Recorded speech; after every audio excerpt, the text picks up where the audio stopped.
ശിവൻ കഞ്ചാവ് വലിക്കുവോ? നമുക്ക് ഈ ഭാങ്ക് അല്ലെങ്കിൽ ചരസ്, ശിവമൂലി ഇന്നത്തെ കാലത്ത് നമ്മൾ അതിനെ ഇന്റർപ്രറ്റ് ചെയ്യുന്നതിനനുസരിച്ചാണ്. നോക്കൂ, നമ്മുടെ ദേവതാ സങ്കല്പങ്ങളൊക്കെ തന്നെ നമ്മൾ ഉപയോഗിച്ചിരുന്ന സാധനങ്ങൾ ഉപയോഗിച്ചിരുന്നു എന്ന് പറയാൻ മനുഷ്യന് വലിയ താല്പര്യമാണ്.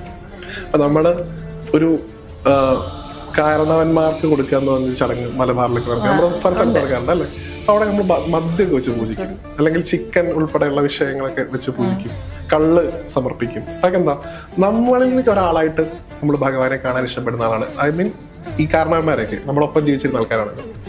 ഇതേപോലെ ഭഗവാനെ കാണാൻ നമുക്ക് സാധിക്കുന്നത് നല്ലതാണ്. അതിന്റെ ഭാഗമായിട്ടാണ് ശിവൻ ഹിമാലയത്തിലായിരുന്നുകൊണ്ട് അദ്ദേഹം ഭാങ്ക് കഴിക്കുന്നു, അല്ലെങ്കിൽ ഈ പറയുന്ന ചരസ്, കഞ്ചാവിന്റെ പോലത്തെ എലമെന്റ്സ് അദ്ദേഹം ഉപയോഗിക്കുന്നു.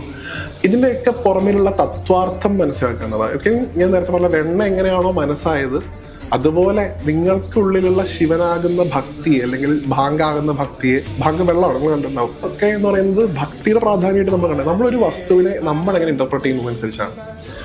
ഭാങ്ക് ഭഗവാൻ കഴിക്കുന്നുണ്ട്, അതുകൊണ്ട് നമ്മൾ ഭാങ്ക് കഴിക്കുന്നു എന്ന് കുറെ ആളുകൾ പറയുന്നു. ഭഗവാൻ ചരസ് വലിക്കുന്നുണ്ട്, അതുകൊണ്ട് നമ്മളും ചരസ് വലിക്കുന്നു എന്ന് കുറെ ആൾക്കാർ എക്സ്ക്യൂസ് ആയി എടുക്കുകയാണ്. ഭഗവാൻ കാളകൂടം കുടിക്കുന്നുണ്ട്, എന്തുകൊണ്ടാണ് നമ്മൾ കാളകൂടം കുടിക്കാത്തത്? കുടിക്കൂ.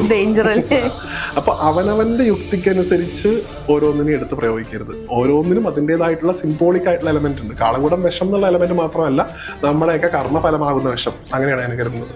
ഭാങ്കിനും അതുപോലെ തന്നെ ചരസിനും ഭക്തി എന്നും അദ്ദേഹത്തോടുള്ള സമർപ്പണം എന്നുള്ള ഉദ്ദേശത്തോടു കൂടി നമ്മൾ എടുക്കുകയാണെങ്കിൽ അതൊക്കെ നല്ലതാണ്. അല്ല